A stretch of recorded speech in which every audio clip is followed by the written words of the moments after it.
Lights up, cameras roll, stats in the fold. Kyle and Erik got the game on control. Daily grind, strategy defined.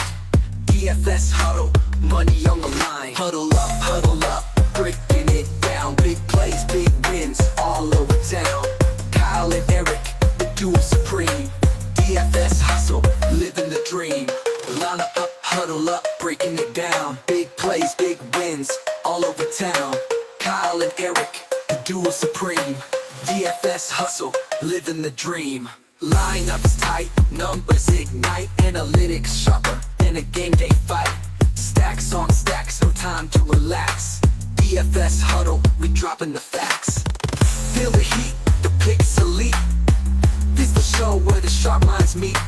Play so bold, they'll leave you stunned. Huddle's the spot where the money's won. Huddle up, breaking it down. Big plays, big wins, all over town. Kyle and Erik, the duo supreme. DFS hustle, living the dream. Huddle up, breaking it down. Big plays, big wins, all over town. Kyle and Erik, the duo supreme. DFS hustle, living the dream. This the DFS huddle, don't miss a beat. Kyle and Erik, where the game geeks meet. Cash lines hit, top of the slate. Tune in now, before it's too late. DFS huddle, don't miss a beat. Kyle and Erik, where the game geeks meet. Yo, welcome in. DFS Huddle. It's the divisional round past wildcard weekend. Outside of my 49ers, no real surprises there. I can't believe the 49ers got it done.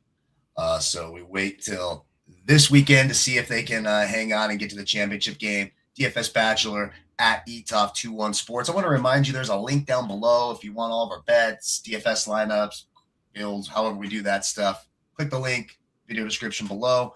It's up to my boy Kevin watching live. We're going to break down the DFS slates. And Eric, I think we'll do it like we did last week. Saturday slate, then Sunday slate. But going back to the wildcard weekend, the only real surprise was the 49ers, I think, beating the Eagles. I thought the Eagles would, Niners with all the injuries on defense, especially able to pull it out. That was the one surprise. Other than that, the Steelers didn't belong in the playoffs, right? They needed to go. Almost wish you had like the college selection, right? Where you can, it says we're small on the screen. I don't know. We look normal on this screen. I don't know. Do we see? I have no idea, Kevin. It's probably because Kevin's huge. Kevin Hilmers is like a massive. So everything's small to you, dude. What do you mean?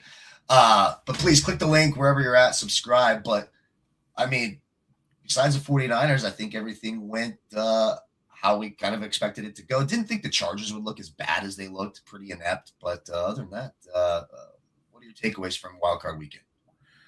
Bears voodoo is real. I have no idea how the hell they keep doing it. Packers should have won that game. Panthers were in a position to win.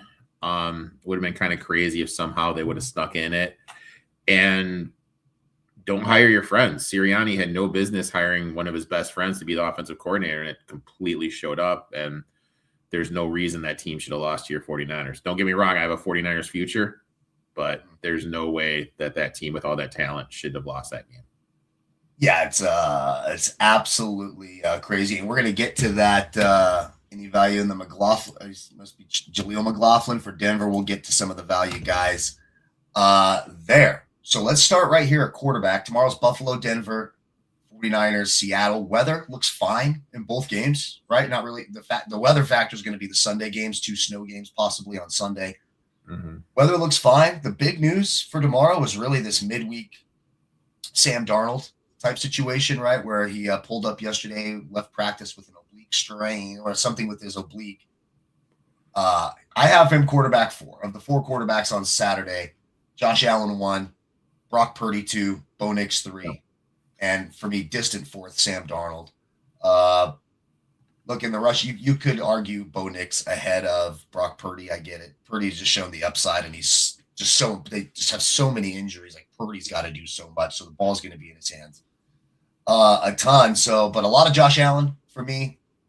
He's 7,100 on DraftKings. He's, obviously much more than the other quarterbacks, but I think you can build a lineup just fine We'll build a lineup at the end, but for me, it's Josh Allen, Purdy, like I said, then Purdy, Bo Nix, and then Sam Darnold way down the list. I do not love the oblique. It only takes one play, one weird throw. Now he's already bad in big situations. He's not a real clutch guy. He hasn't played great. Didn't even play great their last game against the 49ers, where they won 13-3. He didn't look great in that game.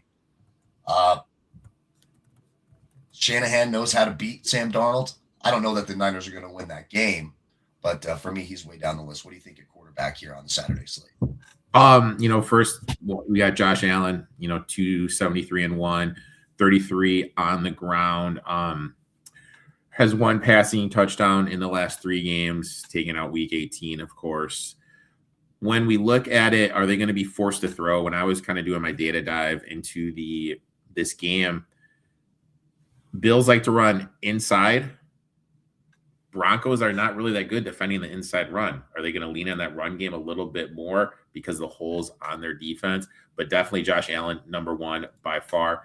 Number 2, you can make an argument, Bo Nix or Brock Purdy.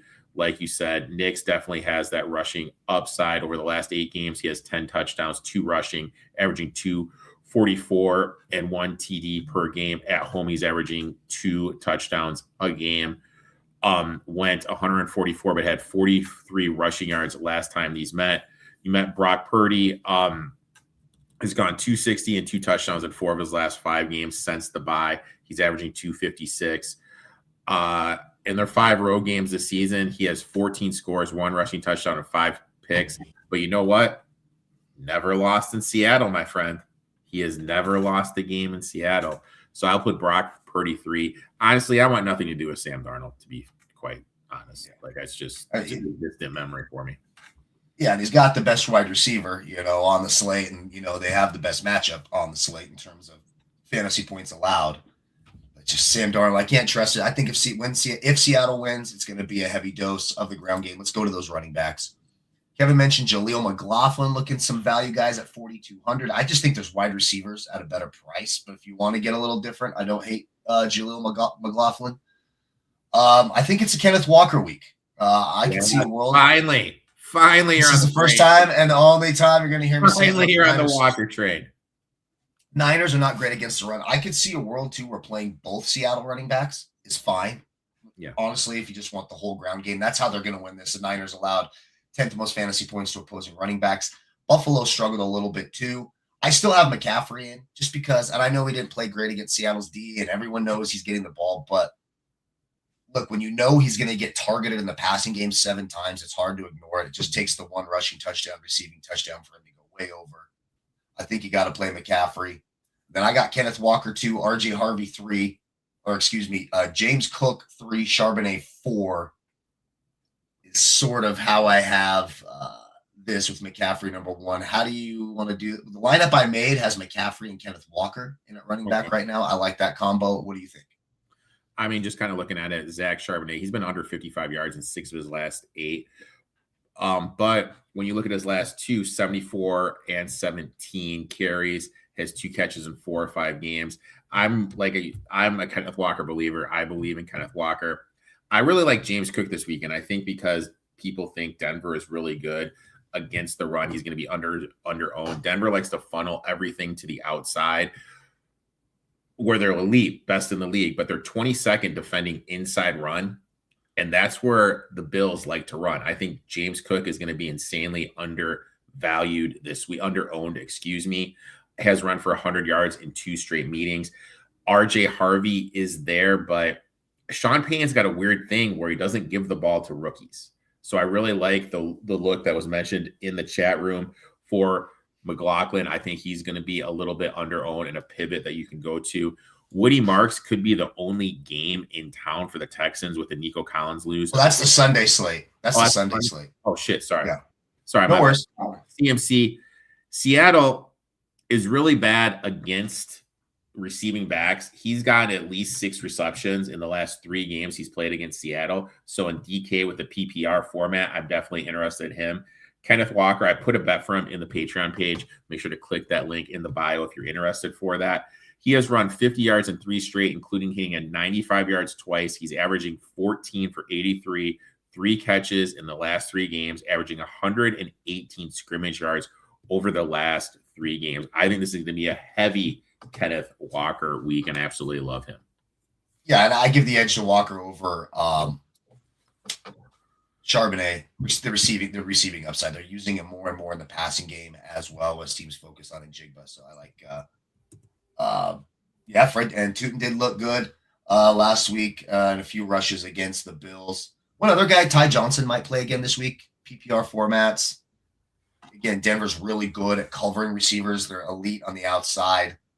Ty Johnson could see 4 or 5 targets in the passing game if you want to get cute. In tournaments, it looks like Ricky Pearsall is going to have a shot at playing. I think he's going to play. That does not change my view that Demarcus Robinson is going to be popular. I had him last week. He's 4,400. I still think he's a great wide receiver in terms of value receivers.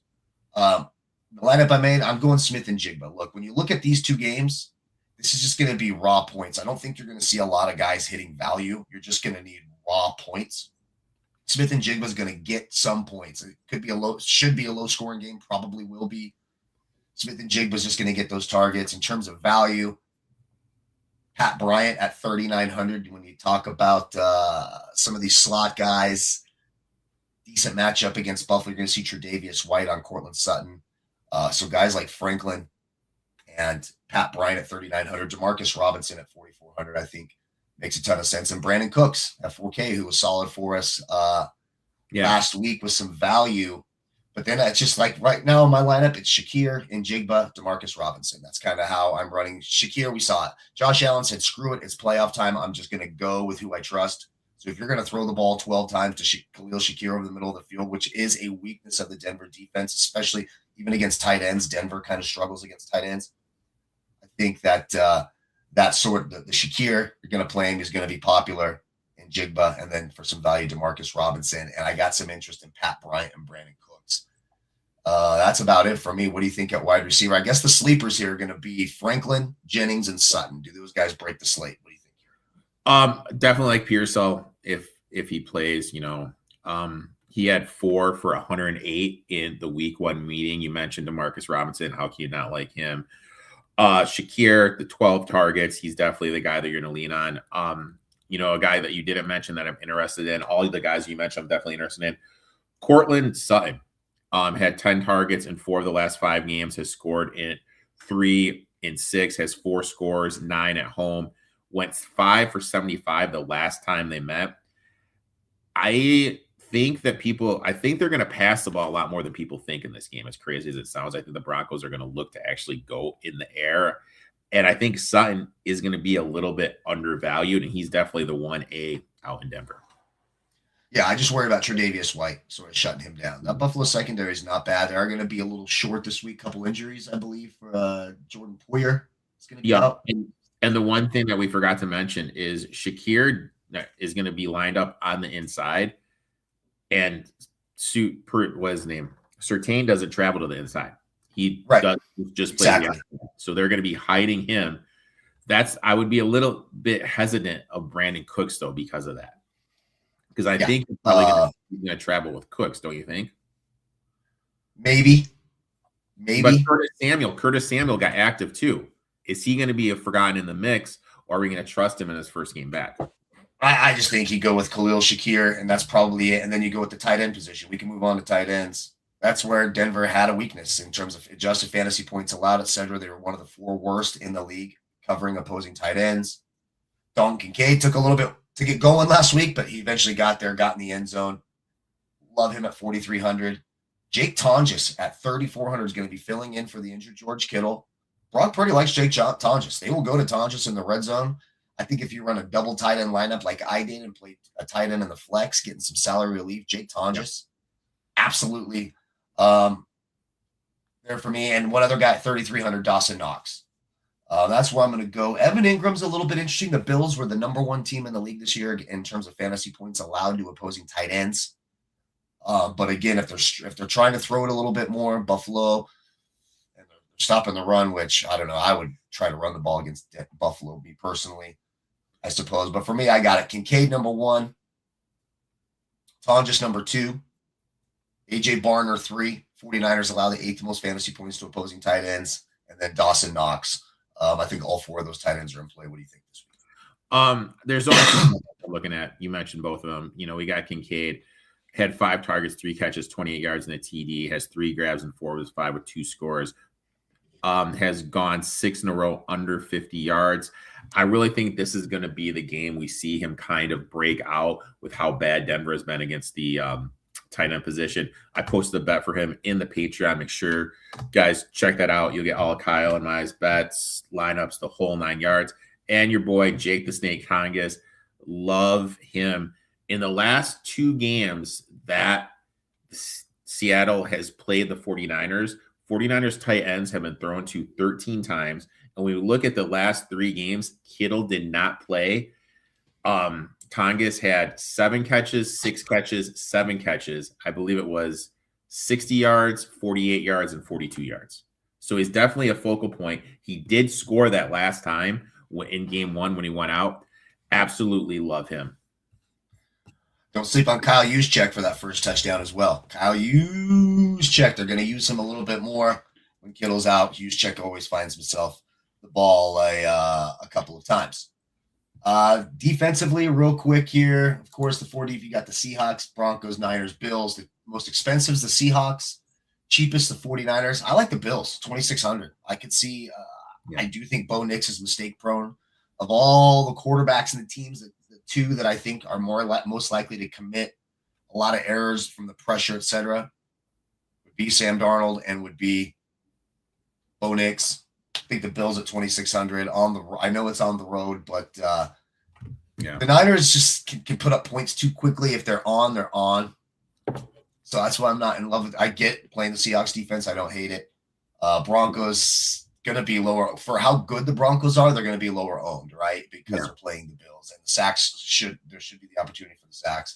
But I like the Bills at 2,600. What are you doing with the defenses this week? I'm definitely going to look at Buffalo for sure. I think I am not high on this Broncos team at all. I think they're going to struggle. When you look at how Bo Nix has done against zone coverage, that is a big red flag, and that's what the Bills are going to run out for him. I think the Bills are going to stack up the box, make Bo try to throw the ball. So I'm definitely all in on the Bills.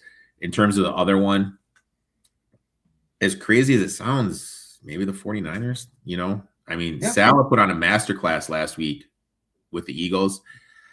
He potentially could do the same, take JSN away. And look, I think Darnold's going to play. I think we all know Darnold's going to play. Oh, he's going to play. Yeah, he's going to play. 100%. There's a probability if he doesn't go, he goes and he re-aggravates it, then you got Drew Lock coming in. You know what I mean? So you can be in with the 49ers defense when you have Drew Lock at quarterback, and that's what you want to be in. Interception waiting to happen. Jesus, me and my boy Donnie Rightside used to say, Jesus Christ, Drew Lock. Every time he throws it, it's just God awful. All right, let's get to Sunday's slate here. Let's jump to the quarterbacks. Now we've got 2 games. It's going to be cold. Snow. It looks like definite snow in the first. And I'm out here in Chicago, and it is so fucking cold here. It's going to be cold on Earth. It's going to be cold. So matchup wise, when you look at it, it's Stafford against the Bears. The Bears allow the 3rd most fantasy points to opposing quarterbacks. They can't stop anything. You're going to have snow in both games. And then you got that Houston, New England. I'm not touching Drake May against the Texans. That's not going to happen. And I don't really want CJ Stroud against New England in the snow either.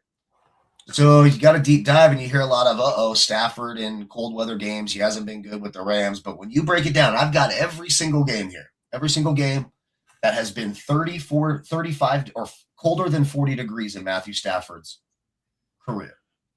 When you break it down, here we go. In games under 40 degrees, Stafford is 7-11. He's been favored in 8 of those games and is 5-3. He's also had a QB rating of 100 or more in 7 of those 8 games and is 5-2 in those games. Stafford is 3-3 in freezing conditions with 1,519 yards passing, 15 touchdowns, and only 3 interceptions. My point is, I'm not worried about Stafford. Devontae Adams, we know his years in Green Bay, can play in the cold. Puka Nacua is built to be a receiver in cold weather. I'm not all that concerned about the Rams offense. It's Stafford, then it's Caleb. Like the Rams defense did not look great either. And the Bears' confidence is building. If you play Caleb, be prepared to be stressed out and frustrated for 2.5, 3 quarters because he'll have like 5 fantasy points until the 4th quarter when they finally decide to pull their head out of their ass and fucking do something. But for me, on the Sunday slate, it's Bears and Rams. I'm just stacking the shit out of that and sprinkling in some Texans and Patriots. So quarterback easy for me. Stafford 1, Williams 2, May and Stroud a distant 3 and 4. What do you think at quarterback? Who do you prefer her, Caleb or Stafford? They're basically 500 apart. What do you think? Obviously you got Matt Stafford, had 304, 3 TDs, 37 touchdowns in 12 games. Has gone 242 yards in 8 straight games, has 27 touchdowns in 10 road games. I mean, this guy, he's just been insane. And his benchmark, the last 2 out of the 3 is 320 and 3 TDs. Absolutely love Stafford. When I was doing my capping of the Pats and the Texans game, I noticed the Texans have struggled with mobile quarterbacks. So we're going to definitely have some Drake May rushing upside. When we look at it on the ground, at home, he's averaging 30 yards per game with 6 carries, had 243 and 3 TDs last game. And I'm interested with Drake May because the Texans struggle with a mobile quarterback. I want nothing to do with CJ Stroud. I put a write-up in the Patreon last week before the Steelers game, how much Stroud struggles against zone coverage, how much he struggles on the road, how much he struggles outdoors. CJ Stroud, especially with no Nico Collins, 100% off my list. Now you got Caleb Williams. What doesn't CJ Stroud struggle against? He's fucking terrible. I don't know why. I mean, he's fucking bottom 5 in the league. I saw his people like CJ Stroud's dog shit at quarterback. End of story. But anyways, go ahead. He only had 157 and 1 TD last meeting against the Rams. Had 361, 2 DTs, 2 interceptions, and 20 rushing yards. Most passing yards in a playoff debut since 2011. 6 straight games with exactly 2 touchdown passes. Look, I know the Rams defense looked bad, but they're going to be without their left tackle. Against that Rams front, that's definitely a concern with me. I think they're going to be able to get home to Caleb Williams. And Williams didn't start moving the ball against the Packers and scoring until the Packers went to the prevent defense. Right. So that's another worry point for me. I think it's Stafford. He's going to be popular. If you're doing the contrarian thing, I think you're right. You got to hope Drake May gets hot and scores early. But I don't know. I think it's just Stafford all the way. Don't fuck around. That's what I think. Right? I mean, it's Stafford. You should make a t-shirt. Stafford all the way. Don't fuck around. Yeah, but then I'd have to have Stafford. I'm not a Rams fan. You know what I mean? I'd rather get like a big cock Brock or something. Not exactly sure. Running backs. So here's where it sucks because none of these teams are reliable. I think you have to play Ramondre Stevenson. As much as I'm so fucking sick of Ramondre Stevenson, but you can't trust Travion Henderson anymore. Woody Marks against the Patriots is a tough matchup. I mean, the thing is, Wizard King, we are donkey boys. Nice. You mentioned Woody Marks. The thing with them is since Milton Williams came back, they have really struggled. They have really done a lot better stopping the run. So that's the big thing right there. Woody Marks off the board. Ramondre Stevenson, he is the pass catching back. Guess which team is 30th DVOA defending the screen pass? That would be the Houston Texans. In the DraftKings format, Stevenson has some value. DeAndre Swift posted a bet for him in the Patreon page. Make sure to check that out. He went 13 for 54, 1 TD on the ground, 2 catches for 38 yards, has runs of 50 yards in 6 of 7 games. In that time span, he's averaging 13 carries and 70 yards per game with scores in 7. He has 2 catches in 3 of his last 4. Rams do struggle defending the running back in the passing game in the DraftKings format. I'm definitely interested in DeAndre Stevenson. And the Bears are going to be without their best linebacker. Hello, Blake Corum. Hello, Kyron Williams. Definitely am interested in both of those two backs, whatever. This Bears defense, if you take out turnovers, Bears defense is 30th in EPA per play. And again, I don't think a veteran quarterback like Matt Stafford is going to be turning over the ball, especially with Puka, Devontae, Higbee, all those tight ends, and these running back duo. So this defense can be got. This Ram stack, I'm liking more and more the more we talk. Yeah, Swift, Stevenson. I'm starting to build a lineup now. Getting Stafford, Puka, and Devontae Adams in is tough, and Colston Loveland is tough. Loveland's price went way up, but it can be done in terms of value running backs, like the Blake Corums. Love Blake Corum. Blake Corum, Kyle Monangai, Nick Chubb. These are sort of, the guys who are, and I guess Travion Henderson. You consider him, I consider him the backup. He's the most frustrating person in the world. I mean, for whatever reason, it's just the Stevenson game. The gamble. Here's the fear: if Stevenson comes out and fumbles early, which he has been known to do, then he'll be gone the whole game. So that's the fucking problem too. So the running back position, real shaky. Love me some Swift. I agree with you. I'll have DeAndre Swift. What about Kyron Williams? He's most expensive, but they always take him out. He's out of the game way too much. Mm-hmm. Way too much, in my opinion. He's just looking at his numbers last week, 13 carries, only 57 yards, 2 catches for 18 yards. 57 yards was a low since week 11. Since week 11, he's averaged 76 rushing yards, 15 carries. His road average is only 71. Has 2 grabs and 4 straight. Had 94 yards and 4 catches last time they played. But yeah, they're just not giving him the ball as much. Maybe as the playoffs progress, they'll start leaning on him a little bit more. But definitely this Bears defense is awful. Their best linebacker is out. You're going to be able to run on them. If it is a little bit windy, maybe they will lean on the run a little bit more because that stadium is right on the lake. Yeah, makes sense. Let's get to wide receivers. Nico Collins, the big news, right? So obviously bumped to Jalen Noel, Jaden Higgins, and then last week's darling Christian Kirk just decided to go absolutely bonkers and just ruin the day early, right? Let's just fuck over everything real nice and early. Sitting at 4,100, so they're going to be popular. Big boost to them. Oh, shit. Sorry, dropped my earpiece. It's hard for me to envision not playing both Puka and Devontae Adams. If you're going to pick one, I know Adams is cheaper, and he's got that red zone. But it looks like it's Puka time, right? Stafford gets it. This is the best receiver in the league. It's a concussion, so I don't think he has any sort of say in this for Nico Collins. But Christian Kirk would be the number one for me in terms of value play wide receivers. Luther Burden sitting at 47. You got Kayshon Boutte, Higgins, all these guys. Jalen Noel at 3,600. Hutchinson, 3,400. Snow game. So it sucks because the value's with the Texans, but I don't like the Texans passing game, especially in the conditions in New England. What do you think here? Devontae Adams and Puka, no brainers. Luther Burden, 3 grabs in 9 straight games, has 1 score.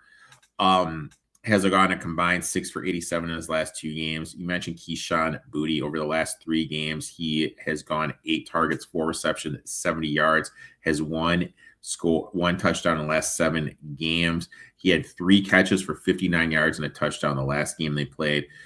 We got Stephon Diggs, has gone 6 for 100 in 2 of the last 4. He has only 1 touchdown in 7 in the last 7. Has 2 games of over 50 yards. I think they're going to lean on Stephon Diggs a little bit more. This is why you went on and got him. Kevin mentioned Jaden Higgins. He is the direct Nico Collins replacement. So he is going to be that first read. So Jalen Higgins definitely has some value. 4 targets, 3 catches, 39 yards. First game in 5 with 3 catches, has 1 game of over 40 yards, but he's going to be getting all the Nico Collins love. So definitely love him. I'm going to fade Christian Kirk. I think he's going to be a little bit not overpriced, but over-owned after that game he had. Puka is Puka. No point in talking about him, but that's kind of where my head is. Definitely love the Jaden Higgins thing, as Kevin mentioned in the chat. Yeah, and just a couple of guys who could be down on the radar. If you're looking for these tournament dart throws, you're building 100 lineups, and you want a guy like Eric Chisholm III. They've really do some weird things with him with the Patriots. If you're looking to get down the list, Mario Douglas could be interesting. Again, Texans have a really good secondary, so it's probably going to be one of these tertiary guys, right, that they're not paying a ton of attention to. That makes things happen. That's sort of where my mind's at when I look at the Kyle Williams. Maybe he gets stuff like that. And again, I mean, I think you got Christian Kirk now. Sometimes chalk is good chalk, and at 4,100, the pivot would obviously be to Higgins at 46 if you can afford it, or Jalen Noel down at 3,600. I guess real dicey there. Tight ends. Got some good tight ends in this one. Got Loveland at the top at 5,500, Hunter Henry, 4,500, Dalton Schultz, Cody Parkinson, Tyler Higbee, who's been making some, Cole Kmet sitting there. Turd Ferguson's going to play, guy who likes to ruin everything. I fucking hate that guy, Terrence Ferguson for the fucking Rams. Fuck him. Yeah. Current lineup I played 2 tight ends again. I like doing the tight ends and the flex for salary savings. I got Loveland and Hunter Henry. Cody Parkinson's really interesting to me as well. What do you think at tight end? I love Hunter Henry. 5 targets, 3 catches, 64 yards, 1 TD, has 3 grabs in 4 straight games. In that time span, he's averaging 51 yards. He has scored in 3 straight games. Tyler Higbee, 3 targets, 2 catches, 45 yards, has gone 7 catches, 136 yards, and 1 TD on 9 targets in his last 2 games. Had 68 yards on 5 catches the last time the Rams and the Bears made. Colston Loveland is probably going to be our tight end 1 going into next season. He has 3 straight games of 90 yards, averaging 107 yards, 8 catches, 13 targets. You mentioned Parkinson had that touchdown, has 1 game in the last 10 of 55 yards. He's only averaging 37, has 9 scores in 10 games. And my boy Dalton Schultz, I think we're going to see Nico lean heavily on Dalton Schultz. He scored 2 touchdowns in the last 5 games, had 27 yards in the last meeting. Yeah, I think playing 2 tight ends on Sunday, pick your combo. Henry, Loveland, Schultz, Parkinson to a lesser degree. I think all that is absolutely in play. Although I would say tight end 1 next year is Trey McBride. I mean, come on. It's Trey McBride. You know what? I totally fucking forgot about Trey McBride, dude. You know what I mean? Like, if someone takes Loveland over Trey McBride, Colston Loveland too. Maybe you got Brock Bowers. We'll see in the quarterback situation with the Ravens. I mean, dude, all I know is this: if you draft a rookie quarterback who hasn't taken a snap under center since he was in high school, you know what I mean? Hard to trust. I totally forgot about Trey McBride. That one's on me. Trey McBride did it with Jacoby Brissett. I mean, what a stud. Trey McBride. I just want the Bears to lose because I have to listen to one more motherfucker when I'm checking out of the store or leaving a store say bear down. I'm going to fucking lose it. Like, I just want the Bears to lose, man. Like, that's how I felt about the Packers last week. So I'm really happy that the Packers lost. I'm actually rooting. I'd rather the Niners play the Bears. I think we could beat both. But there we go. Kevin, big Bears fan. Kevin here. He is a huge Bears fan. He's literally a huge Bears fan. There he is. Defenses. Right now, I got the Patriots in. They're the most expensive. Then you got Texans, Rams, Bears. To me, it's Patriots or bust. Yeah, it's a no-brainer in my eyes right there. And the pivot, I think the pivot is the Rams. If just Caleb and them fall apart, just can't figure it out. But I would say Patriots defense for me all day long. What about the Texans D? Any interest in that? I mean, they're the best defense on the board in terms of overall talent. They're the best defense, but my thing is they struggle with mobile quarterbacks and they struggle against the screen game. So in my head, I can put a path because I think Josh McDaniels is pretty smart. So, I mean, I think the Patriots roll him, dude. As crazy as it sounds. I think so, too. So I have a little lineup here I made. Just tell me what you think here for Sunday. Stafford, Swift, Stevenson, Puka Nacua, Luther Burden, Christian Kirk, Loveland, Henry, and Patriots D. I could not afford. If you want to go way cheap at flex, you can get Devontae Adams in as well. But stacking the Rams as much as I can. Just trying to stay away from that Houston-New England game as much as possible, besides the running game. I think Stevenson does a lot of sense there. Again, go ahead. No, the only thing would be is if you pivot from Higgins to Kurt. I mean, that would be the only thing. Right. Sure. And then you'd have to just change it up a little. You'd have to go cheaper. You could go like Schultz and Henry or something like that. Again, you got to pick your combination there. Again, we appreciate you guys. Please like, subscribe wherever you're watching. Share it out with your friends.